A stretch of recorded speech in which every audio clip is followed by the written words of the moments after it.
my house, and that we said, Lord, we don't have no food in this closet. You know, God says, try me. And I said, Lord, there's no food in that closet right now.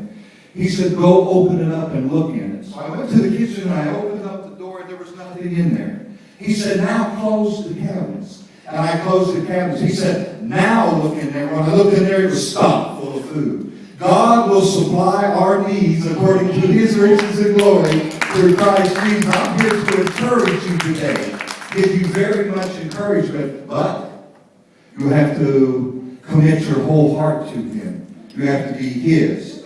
And it says in Matthew 24:36 that Jesus said, I believe that He's ready to come soon. And He said, but no man knows the hour, and no man knows the day. But you know the signs of the times. He said, as it was in the days of Noah, so shall it be on the coming man. And He said in Matthew 24:32, this is the only parable in the Bible that Jesus said learn. He said, now learn a parable of the fig tree when its branch is yet tender and forth leaves. Know ye that summer is nigh. So likewise, when you see all these things, know that He is near, even at the doors. Very verily I say unto you, the generation that sees this shall not pass. And what He was talking about, when He referred to the fig tree, He's referring to the nation of Israel. Israel was scattered in 70 A.D. Why 70 A.D.? 70 is a biblical generation back then. And what happened was, in 1917, God's leading me in a different direction now. In 1917, there was a declaration put forth, the Balfour Declaration. What it said was, this is history, it said, now you Jews have been persecuted long enough, you can start coming back to your land now. And what it was, they started migrating back to Israel. This was the planting of the fig tree. The seed was put in the ground. And in Hebrew, the number 30, the number 40, the number 50, and 70 means something.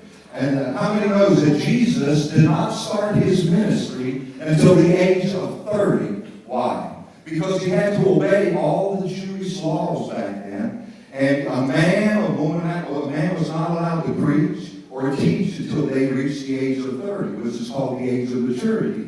Anytime you see the number 40 in the Bible, it means testing. When Jesus fasted for 40 days and 40 nights, Lent lasts for 40 days. Anytime you see the number 50 in the Bible, 50 is called the year of Jubilee. Every 50 years they have what's called the year of Jubilee.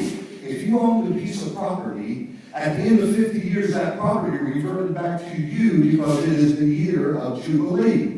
And the number 70 in the Bible means generation. The Bible says, for the days of our years are 80 years and 10. So 70 is a biblical generation.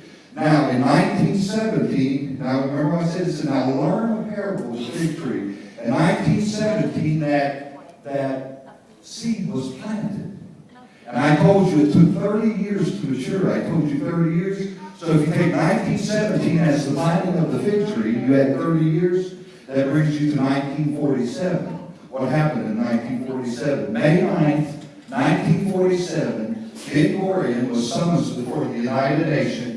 Israel was recognized as a nation again in 1947. In other words, the fig tree put forth its leaves.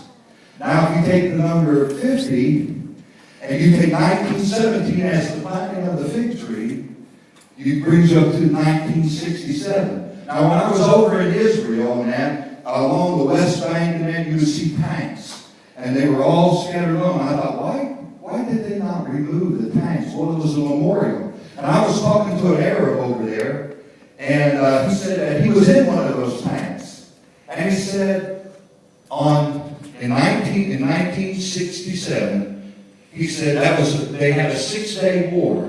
The Jews were outnumbered 1,000,000 to 1. But in 6 days they won that war because it was time for Jerusalem to be restored back to the Israelites. And when I was talking to that Arab, he said, I was in one of my tanks. And he said, when I opened the hatch, I looked up. He said, on the first day, I saw thousands of Israeli planes in the air. He said, I got out of my tank.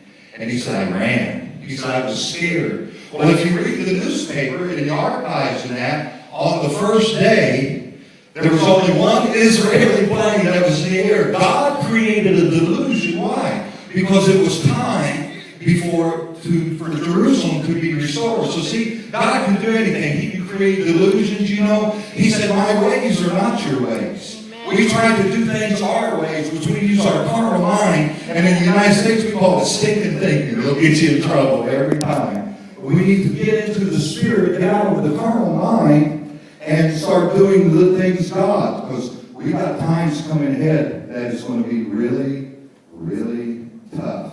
And in 6 days it was restored back unto them because it was God's time. Now you take 1947, and it says 70 years is a biblical generation.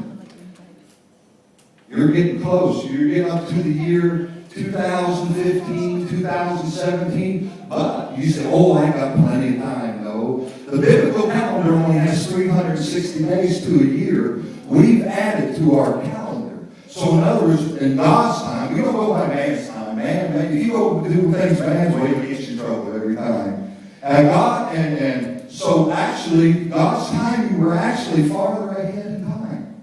We're probably around the year 2012, 2013, 2014.